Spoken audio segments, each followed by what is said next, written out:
All right, guys, we have a special guest in the studio. This is Julio Aru from Lake Tahoe Computers, and you just told me something I didn't know about. Tell our viewers in case they don't know. Thanks, Hillary, for the invitation. Happy to be here again. Recently there were a massive cyber attack on the Nevada state offices. It seems like the attack started on Sunday morning, and just the state of Nevada released a document about this ransomware attack that was on this Tuesday. But some offices over state of Nevada have been actually closed and shut down, like the DMV offices and other state offices as well. Seems like it was a ransomware attack, but that's what I was trying to figure out exactly how everything starts. But it is hard even for sometimes a network engineer or a technician, figure out where to start attack. On big organizations like this ones, the attackers or the hacker is not a person that it's like in my chair, sit down behind a desk and just trying to load some stuff in your servers. Right. It is actually an infiltration that has been on their offices for months. Ah. Yeah. Now, how they go in? That's a great question, right? I mean, people think like you just sit behind a computer and shoot a lot of code and then voila, you're in. Right. They could be physical attacks. Like, for example, I brought this device, believe me or not, but this is a small computer. It calls the Raspberry Pi 4 and actually has ports and USB ports at the other side. You just connect this little device behind of one of your network cables anywhere you have an access point or somewhere, and there technically you're in. So like somebody physically would have gone into the building. This is like some spy espionage stuff, right? Like they're in there physically with this device, connecting it to the computers. And this is a long process. There's a long game here, like you're talking about. It doesn't just happen overnight. They're spending months preparing for this attack. That's exactly right. Yes, they spend a lot of time planning it. They spend, months performing the attack and also attacking the stations. That's why they actually bring everything down to start recognizing which devices belong to the state and which is the rogue device. Wow. Where is the device that they're using? Is this a small? It is a little bit bigger. It's another computer. It's a rogue access point. I mean, it's really hard to find for a network engineer and a really with a skilled one. I mean, attackers normally say like, the problem with network engineers today, it's like they don't know the network. Right. And it's really important for somebody like it's hiding, let's say you have a company, hire a person that actually have the experience, that live a cyber attack, that can tell you like, what is the feeling? What are you gonna do about it? How are you gonna react?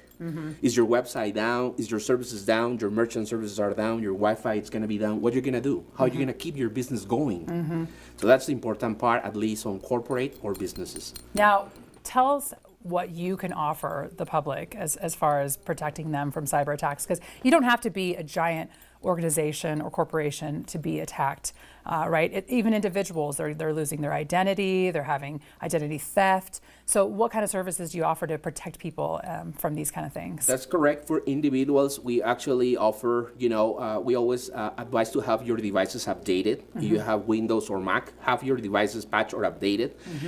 Have a cybersecurity program, have an antivirus, have, a ransomware protection, something that can cover you at least one. Come on, I mean, we're not in times that you will have no protection today. Right. And then I will say like, we also will offer for companies, the advice, and we can check you out if you give us a call. We have specific devices like routing firewalls that can protect your network prior to the attack. It will filter technically your navigation.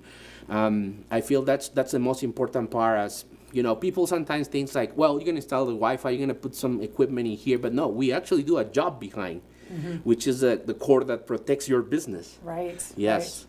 Okay, guys. Well, Julio is the man to talk to if you have any concerns about any of these issues, if you have any computer concerns at all. You're still located on Ski Run Boulevard? We're still located on 1169 Ski Run Boulevard. There's a new restaurant right there, Rice Eatery. Go take a look and also say hi. If you love Thai food, you can drop off your computer to get some work done and then dip in for some Thai food from the new restaurant. So yeah, very important stuff, and everybody is so susceptible to it. It's so easy to click on a link and then suddenly, your computer's just destroyed. Yeah, don't answer calls that actually you don't know or they are unknown. And I will say, if somebody calls you, this is typical, if somebody calls you from the bank, from any other institution, the state, there are fake calls right now from everywhere. Right. So don't provide information. I will say, if somebody calls you, make sure that the people is calling, it is actually from the institution or from the place that you're looking for. Right. I even sometimes hang up and I said, I'd rather call back, hold on. Right. So I get my phone or I get my home phone and I call from my phone to the correct number to make sure I'm calling the place. Smart. Yeah, I get these texts all the time